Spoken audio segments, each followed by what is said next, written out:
why do men come in hot only to ghost just a few weeks later?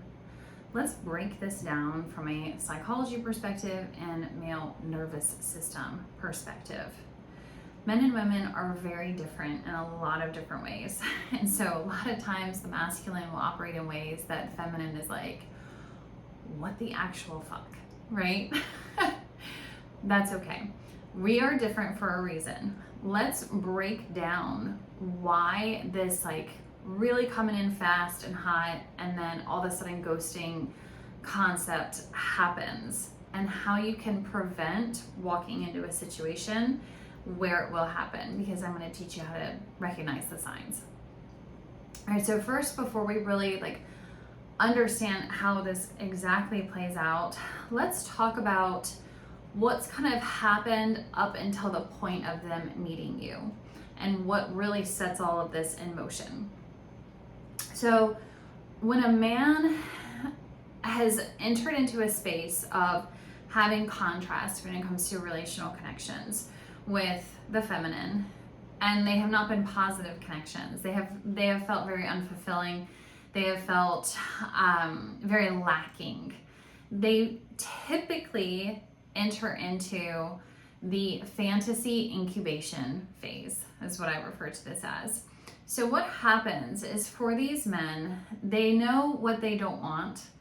And so they end up going into this space in their imagination where they focus on creating a version of a woman that would fulfill their fantasy.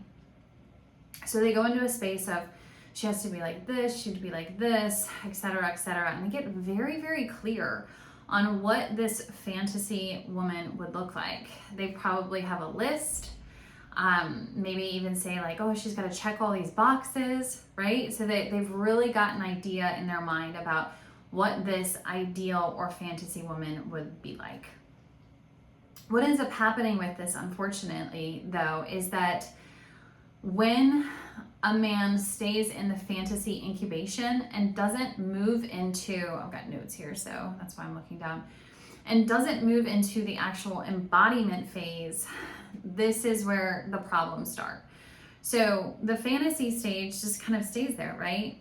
They use the fantasy as a way to really find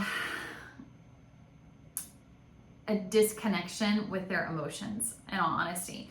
So they're lonely, they're unsatisfied, they're frustrated with how the feminine responds to them and treats them. So they think in their mind, well, this perfect woman, she'll be everything and it'll all be fine. It'll be easy when she comes in. And so they've got this whole idea idealized, and they kind of use that fantasy as, I'm going to say this, and I mean it with love, but it's like almost like an emotional pacifier. It gives them that dopamine hit and a sense of possibility without requiring the discomfort of growth. So the big problem that starts all of this, that starts this arc of like, right? It starts because he doesn't do the inner work to become the kind of man that could actually hold that type of woman. He just sticks with the fantasy aspect to give himself that relief from his discomfort, instead of stepping into that discomfort and saying, what kind of man would I need to become so that I could hold a woman like this, and so that I could lead this type of connection, so I could be the type of man that a woman like this would want, right? So they practice longing instead of leading. And so this is this situation that really starts us out in this aspect of moving on to the next step. So this is him kind of starting to enter into your world, or you enter into his. And so what will happen is, because he's developed this fantasy, he kind of acts like a little boy on Christmas morning, honestly. He gets really excited and he's like, yes, like I finally am gonna get this fantasy fulfilled. But again, there's no structure for it. There's no embodiment on his end. So he really does not understand how to hold this container, okay? But going into it, it seems really, really exciting. It's like high excitement, high stakes, really like that chase, that dopamine hit, like, yes, it's my turn. It's my time to finally get this kind of woman that I want. And then this is why the entrance becomes very performative, because he's playing the fantasy. He's playing out the role of the man who could have her without actually being able to meet her. He's not actually that man yet. And so he's very caught up in this fantasy aspect instead of actually being able to be the embodiment of someone who can hold a connection like this. So he's excited, he's attracted, and really in the height of like that pursuit energy. There's a lot of future talk, grand gestures, and declarations that make him feel like he is that man, right? Because right now he's really still just playing out that fantasy. This connection is not grounded in reality. All right, so this is where all of these like big things happen, these big gestures, these big signs of like pursuit or provision, etc. This can come in the form of love bombing. Now, I do want to be very clear. I'm referring to this pattern with a traditionally relatively healthy masculine man. Okay, love bombing tends to go more into narcissistic behavior, okay, for narcissists. And there's a very strategic purpose behind love bombing for narcissistic dynamics. And I'm not going to go into that. Like, they are very specific about why they love bomb in the way that they do. For a man who is kind of in like masquerading masculinity, he's just playing the fantasy. And in his fantasy, like if he's finding this dream woman, then he's the dream man, right? So he's just trying to be this man. This is his intention. He's like, oh, I found her, so now like I'm gonna be the man, and it kind of calls up this version of him temporarily. But what ends up happening is he really overestimates his readiness, okay? So he wants this type of connection, he wants this type of partner, but he's not ready for what that would actually require of him. So in the beginning, the performance feels really good. I refer to this as performative provision. And what this is it's like the going above and beyond, doing all of these gestures, doing all of these things, spending a lot of extra money, and trying to really impress the feminine. But the problem that's already starting here with this dynamic is it's not based in reality, and it's based on a capacity that isn't real, okay? So like they're already in their fantasy capacity, not in a realistic capacity. So they're trying to do all of these things to impress versus being able to be in a space of, let me see if this is someone I actually want to choose. Because here's the thing, when someone has been in a space of fantasy, it's very easy for them to get swept up in excitement when they get just a snapshot of who an individual is. Women do this too. This is typically why the feminine will fall for this type of situation, because the feminine also has a fantasy built up in her head about how the masculine is going to charge in and come in and do all these things for her, right? So we got fantasies clashing and then it implodes, all right? But when the man is coming in this energy like this, he starts to hit a capacity very, very quickly. So there's not this paced entry where it's like, gosh, this person really looks like the type of partner I've been looking for. Let me get to know them better to see if that's true. Okay, this is a healthy nervous system. This is an embodied energy for the masculine and the feminine. So for us to meet someone and say, gosh, this really does seem like somebody that could potentially be the type of partner that I'm looking for. Let me slow down. Let me pace this. And then we get to know this person on a deeper level so that I can be sure of this. Now for the masculine aspect, when they do that and they can pace the container in a way that they can maintain consistency, this is where like the longevity lasts. But when a man is coming in from a sense of fantasy, they're not coming in with a plan. It's like fireworks, right? Oh, it was so exciting. And then everybody's like, it was my twin flame because there was all this connection. When in reality, it was a dopamine hit. It was just dopamine. It was brain chemicals getting activated by all of this excitement.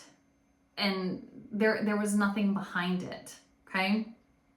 So we go into this space, this arc starts, right? It starts going up, up, up, up, up. It's like all exciting, but they've really overestimated their readiness, okay? So what starts to happen next? We go into the kind of like the stage 2 here of the reality check, okay? So the capability gap starts to really show itself. So the adrenaline and the novelty start to wane, and the connection starts to step into the realm of reality, meaning it's going to require consistent, grounded follow through.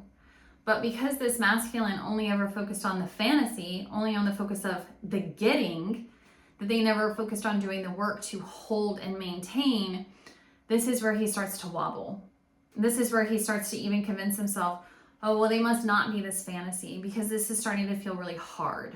And I knew that when the fantasy would come in, it should be easy. It should be simple. The universe should just make it all work out, right?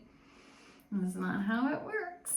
So what ends up happening in this gap is they start to realize that they don't have the relational, the emotional, or logistical capacity to keep up with what they initiated. So they set this standard in the beginning of lots of attention, lots of gifts, lots of money, etc. And they're realizing, well, shit, like I can't keep this up.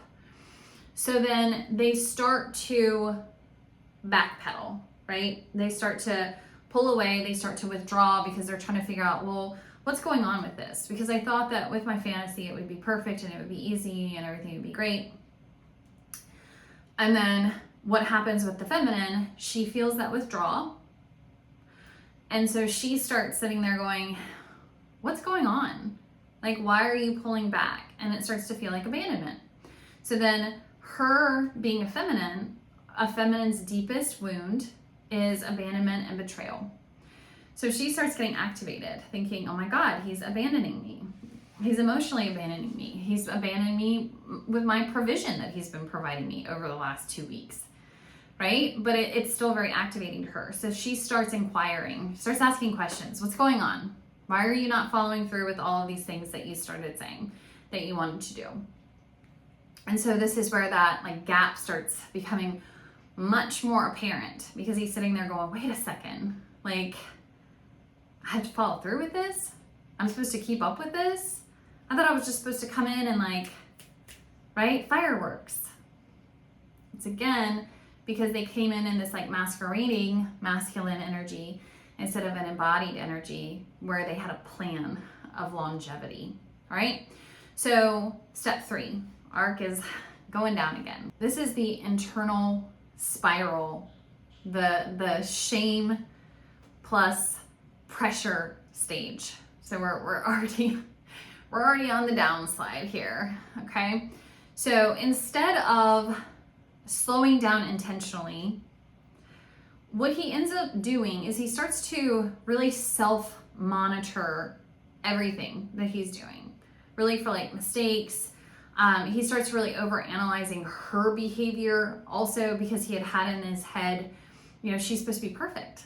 There should be no problems. She should just accept me as I am and this should all be perfect. So then he starts looking at all of her behavior and trying to find problems with it as well. So there's like this really like, what's going on here kind of energy. And so he starts kind of painting the feminine as the problem while he's also trying to self-check and be like, wait, what happened here? What's going wrong? And so what continues with this part of this like downward spiral is if this is a woman that this man really valued, okay, if he saw her as like a once in a lifetime shot and he's thinking, I'm gonna come in here and I'm gonna show her because this is finally happening for me, it's really going to intensify the stakes for him. Okay, this is usually why men behave in this way. So if this has happened to you, congratulations. You were seen as a high value woman. That's a compliment, okay? We'll take that. We'll leave the rest and take that, right? But this intensifies the stakes. So failing means a lot more to him in this situation versus if it was a situation where he's like, meh, I don't really care. He would not have come in with those bold gestures, okay? That wouldn't have happened. He would not have come in this performative energy trying to win you over, trying to impress you, to make you choose him. He would have spent time to see if he wanted to choose you and allow you the opportunity to also see if you would choose him as well. That's grounded embodied masculinity, okay?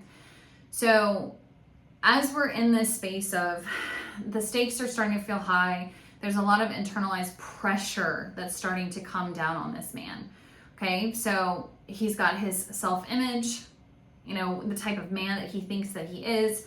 He's learned masculinity. He's trying to mirror that masculinity through provision energy, through leadership, through coming in with these kind of behaviors. But the problem is, again, it's not embodied, so it's not something that can be sustained. So shame and that fear and the embarrassment all start to kick in because he's recognizing that he's failing, okay? And what is the biggest wound of the masculine? It's fear of failure and inadequacy. So now he's getting activated while she has also become activated in that abandonment and betrayal energy, okay? So we've kind of got a storm brewing here. So then what does the male nervous system do when it feels overwhelmed or pressured? Can anyone guess? If you are familiar at all with that book, Men Are From Mars, Women Are From Venus, you'll have heard the phrase, men retreat into their cave, okay? This is what happened. They withdraw. They freeze and they shut down and they pull away and they pull back.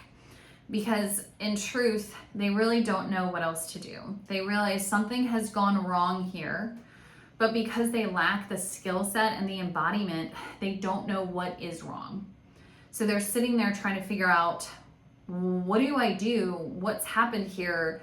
I finally found this woman that I want, but this is like slipping through my fingers. What do I do? And so they're really in this like flight and frozen nervous system energy.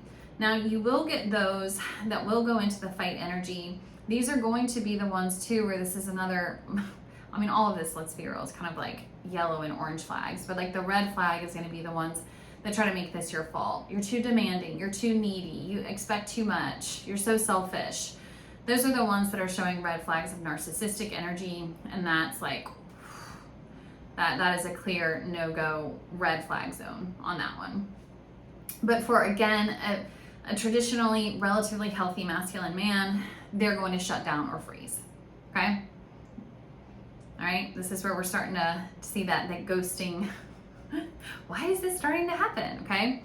So this happens because the stakes have gotten too high and there really is no clear repair strategy because they lack the skills for repair. They don't know how to fix this, all right? So the ghosting becomes a form of a control grab. This is the way of him like kind of stopping the train before it hits a wall. Because from the outside, for the feminine, this feels like abandonment, but for him, he's thinking like, I'm regaining control over this. I don't know what to do, so right now I'm not gonna do anything. And then the feminine is sitting there going, oh my God, you have just activated my deepest, biggest wound and fear of abandonment and betrayal.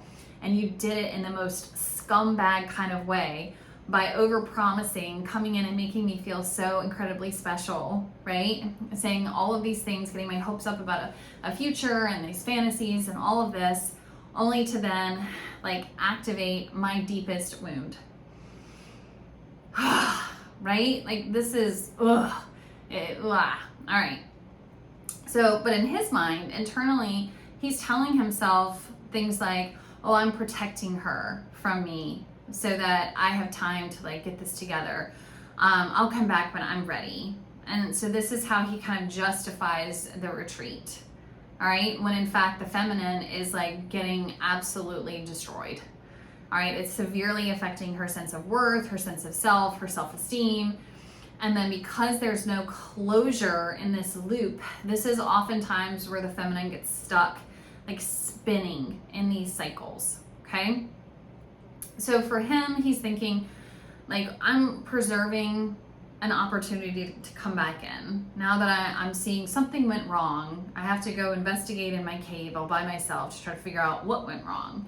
Again, this is a masquerading masculinity energy, not an embodied masculine, because an embodied masculine is not going to withdraw from the discomfort. He's going to actually lean in. He's going to say, I feel like I made a mistake here. I'm not exactly sure what it is, but I'd like to talk to you about it so that we can repair this. Right? That's embodied masculinity. This is a masculine who's done work on himself, who's not struggling with the same like self-esteem issues of I have to protect my image. I can't admit that I'm wrong because it'll be weakness, and et cetera, which is that more like wounded, toxic masculine energy that is very, very much ingrained into our men these days.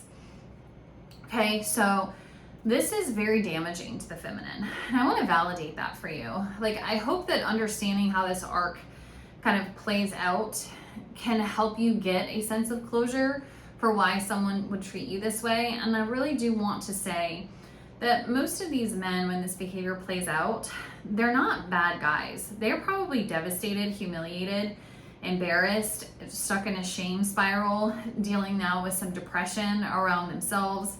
And their whole fantasy idea has been completely imploded, because here he's been waiting for this fantasy woman, thinking this is like the end all be all, and within weeks he completely like blew the whole thing to smithereens. Like, that's not an easy place for him to be in. So if it brings you any comfort, you are not the only one who suffered from this, okay? It brought a lot of suffering for him as well, because now he's in this shame cycle and in this space, or he's trying to just ignore it and pretend like it didn't really happen or whatever, until eventually in a few weeks or months, the shame cycle will start. Okay, like they can't run from it, all right? There's a level of accountability that is required by having relational connections. Whether someone wants to lean into it or not, they can't avoid it. It will come for them eventually. All right, so this is very hurtful to the feminine, because this is someone who came in and they initiated, right? They showed masculinity, they showed leadership, and they showed desire, right? And then they vanish, they disappear. There's no explanation, no closure. And it makes the feminine feel like this is a direct reflection of her worth. When in reality, like, the withdrawal is about his own self-concept collapsing under pressure, not anything to do with her worth. All right. So what I want to invite you into with this is to learn from this, right? Learn from this video and say, okay, my first orange flag here is going to be when a man comes in with like flash and bang, right? Where he's like over the top, excited, rushing in, doing this. Immediately, that is your orange flag. Again, it's not a red flag, because these men really aren't toxic. They're just uninformed, okay? They're not embodied. And so I say it's an orange flag, because it's like you still don't want to go there. And there's an opportunity minorly for you to be able to stop and say, hey, let's slow this down. And then you can see how they react from there. If they're like, oh, okay, and then ghost then, you're welcome. It saved you a few weeks of like a nervous system juggling act. But if they lean in and they say, oh, okay, they're willing to learn. They're willing to learn, they're willing to investigate. But I'll be honest, it's probably still going to end up in ghosting, because what's done is done. You can't unring that bell. And when a man has like started his nervous system in that heightened energy and is now seeing, oh, I messed this up and I failed, it's very difficult for them to recover, especially knowing that they aren't embodied yet and in a grounded energy, they usually don't have the skill set to be able to recover from that. Okay, just being honest, just being real here, so that you can kind of set yourself up and be prepared and understand what you're walking into. Now, what I want to invite you into is to hop inside my 21-day receptivity reset. The reason I created this program is for women who are tired of lowering their standards just to feel chosen. Okay, so this is for that woman who is saying, I don't want to find myself in these dynamics anymore. I don't have time for it. I'm not interested in it. I know my value. I know how I want to be treated. And that's the only thing I'm available for moving forward. So if that is you, either drop the word reset below or check in the description of this video for the link to hop inside there, because I'm going to teach you how to continue to keep your sense of worth within yourself and your nervous system regulation within yourself. So when you do encounter a masculine who is not fully grounded, you're not responding to their highs and lows. You're sitting in your own grounded energy, in your own regulated, self-sourced nervous system. And your sense of worth is also within your own body. So no matter what they're doing, you're able to kind of watch and be like, okay, I'm in curiosity mode. I'm going to surrender and allow this man to lead because I want a masculine man and I want to see his capacity. And then very quickly, he will show that to you. And you can say, okay, that's not what I'm looking for. And there's no attachment, there's no spiraling or spinning once this all falls apart. Especially too, if you have this skill set and you have this knowledge now, you're going to see the signs. And it's not going to surprise you if and or when that happens. You're going to be able to sit there and go, okay, well, okay, kind of saw that coming. Okie doke. And then you can make a decision from there what you want to do. I will say a lot of times when this kind of situation happens, they will try to return. This is a tough thing, I want to say, because some of these men really meant well when they came in, but they just didn't know any better. Okay, it's like that saying, you don't know what you don't know. So some of them will lean into that discomfort. Some of them will say, gosh, this really was an amazing woman. And I understand at a certain age in my life that I don't come across women like that. And now I'm going to lean into the discomfort of trying to understand what went wrong and do the inner work so that I can potentially repair this and be able to be the type of partner that can hold a woman like that. So you have it's like a 50-50 shot, right? They'll spiral into shame and they'll just stay in a space of, oh, whatever kind of bypassing they want to do wasn't meant to be, or she wasn't really what I thought she was, or this, that, and the other, or it's safer for her if I just stay away, I'm being noble, whatever nonsense narrative they want to tell themselves to remove any form of accountability for how they showed up. Or you will get a group of men who say, well, damn, I really screwed the pooch on that one, and I want to fix it. So they go into a space of recognizing there's no point in me trying to repair this if I still don't have the skill set to have this type of connection. So they will continue to stay in that withdrawn energy, do the work on themselves, and then re-enter when they feel more confident in their abilities. Here's the thing though, not all of them will do that, the ones that are willing to re-enter. A lot of those will re-enter because the pressure has kind of come off of them. Their nervous system isn't just shutting down their entire body, and they're finally getting brave again. They're like, oh, I felt really good when I was in that woman's energy. Let me reach out and see if she's still available to give me a supply, right? Well, those you're going to see very quickly if they try to re-enter that it's a no-go, because they're just going to do that basic hey or hi or whatever. They're trying to feel you out without being vulnerable, without being accountable.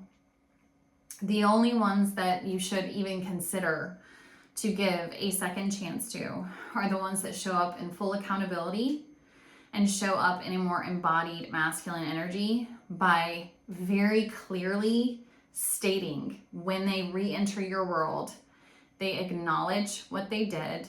They acknowledge that it hurt you and that their intention of reaching out is repair. If this man does not come in with those three things, you're looking at a cycle repeating itself, okay? But if they come in with those three things, you're actually looking at a potential really amazing partner. And they just had to have an experience where they had to learn. They had to realize, holy shit, like I'm nowhere near prepared for this kind of connection. Let me go do that so that I can be. And that's going to give you an amazing, amazing man. Okay? I hope that this was helpful. If it was, please like, share, and subscribe, and I'll see you on the next video.